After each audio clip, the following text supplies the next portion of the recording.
Boca quedó eliminado frente a Corinthians por los octavos de final de la Copa Libertadores 2022. Una vez más, el Xeneize queda con el sueño truncado. La última edición que ganó Boca fue en 2007, con Miguel Ángel Russo como técnico y un Juan Román Riquelme como figura de aquel equipo, hoy siendo el vicepresidente de la institución, y que desde aquel entonces hasta la fecha no puede coronarse en el plano internacional. Pero hay algo que muchos no piensan. La séptima, ¿está maldita? En la Libertadores del 2008, en fase de grupos, Boca pasó segundo con 10 unidades por abajo de Atlas de México con 11.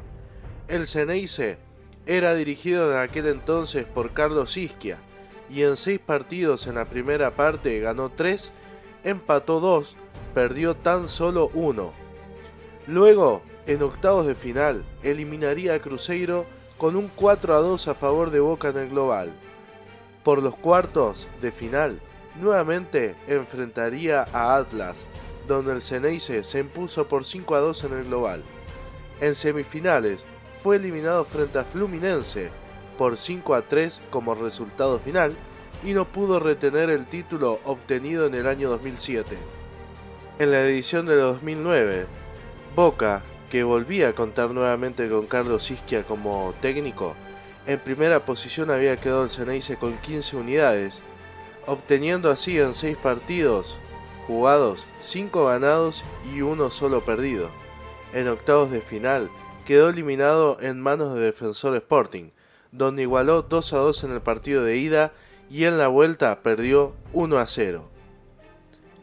En las ediciones de 2010 y 2011, Boca no participó, pero volvió en 2012, donde llegó a la final de la mano de Julio César Falcioni y Juan Román Riquelme y quedó sin la posibilidad de llegar a la gloria, tras empatar en el partido de ida frente a Corinthians y en la vuelta perder 2-0, donde el Timao se coronaba campeón de esa edición, y Juan Román Riquelme pegaba el portazo a la institución Xeneize.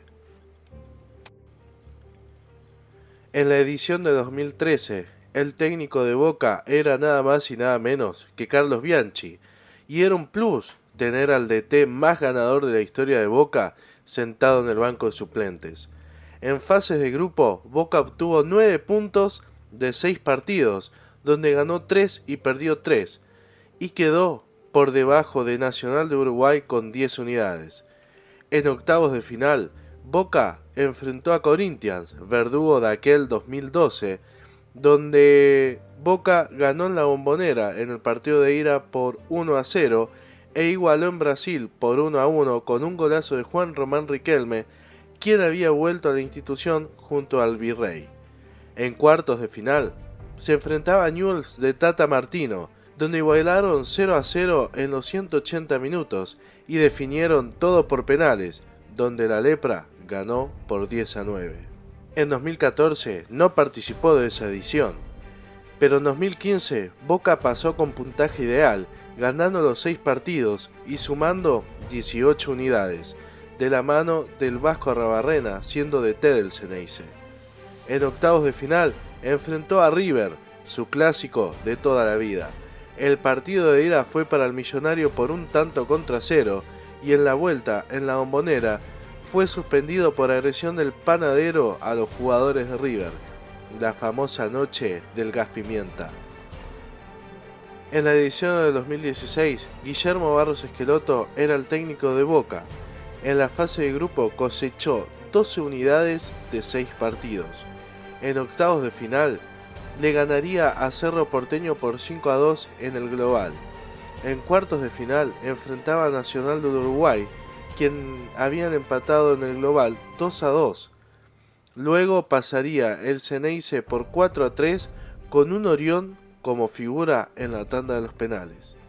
En semis enfrentó a Independiente del Valle, donde en el partido de ida había perdido 2-1 y en la vuelta cayó sorpresivamente y jugando muy mal por 3-2 en la Bombonera. En 2017 no participó de esa edición, pero en el 2018 el Xeneize era uno de los grandes apuntados a quedarse con el trofeo. En fase de grupo quedó segundo con 9 unidades de 16, de Palmeiras, quien fue el puntero. En octavos de final aplastó a Libertad de Paraguay por 6-2 en el global. En cuartos le ganó a Cruzeiro por 3-1. En semifinales le ganó al Palmeiras por 4-2 en la noche de Benedetto en Brasil. En la final enfrentó a River. En la ida en la Boca fue 2-2, pero en la vuelta no se jugó en Núñez, ya que había sido agredido el micro de Boca tras los piedrazos de los hinchas de River. La final se disputó en Madrid, en el estadio del Real Madrid, donde el Xeneize perdió por 3-1, coronando una noche inolvidable. En el 2019, Boca quedó puntero en fase de grupos con 11 unidades. Gustavo Alfaro era el técnico de ese equipo. En octavos enfrentó a Paranaense y el global fue por 3-0 para el Xeneize. En cuartos a la Liga de Quito, 3-0 en los 180 minutos para sellar la serie. En semifinales nuevamente enfrentó a River, quien ganó 2-1 en Núñez, y en la Boca el Xeneize se impuso por 1-0, pero no le alcanzó y el sueño una vez más le fue esquivo. En la edición del 2020 el entrenador era Miguel Ángel Russo, último campeón con Boca en la Libertadores, que quería volver a repetir el sueño. En fase de grupos sacó 14 unidades. En octavos de final enfrentó al Inter de Brasil, igualando 1-1 en el global y ganando por penales por 5-4. El Xeneize jugaría frente a Racing en cuartos de final. Boca se impuso por 2-1 en el global, pero en semis perdió de muy mala manera frente a Santos por 3-0 como resultado final. En el año 2021, nuevamente de la mano de Russo, que quería romper el maleficio, se clasificó con 10 unidades por abajo de Barcelona de Ecuador, con 13 puntos. En octavos de final igualó 0-0 los dos partidos con Atlético Mineiro, donde en los dos encuentros le anularon goles a Boca Juniors. Perdió por penales por 3-1 y con suspensiones a varios jugadores y dirigentes tras incidentes en zona de vestuarios. Boca quedaba eliminado una vez más de la Copa Libertadores de América.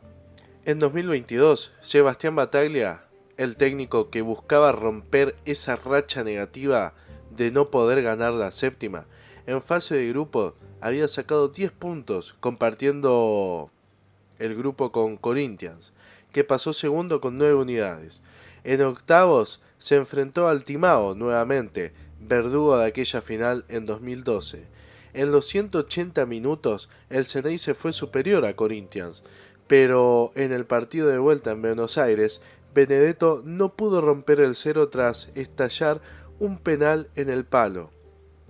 Tras igualar sin goles, se definió en los penales y Boca perdió por 6-5. Todo parece indicar que la séptima está maldita.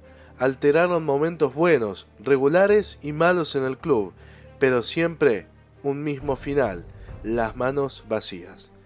2023 será la oportunidad de poder cortar la racha adversa y volver a estar en lo más alto de Sudamérica.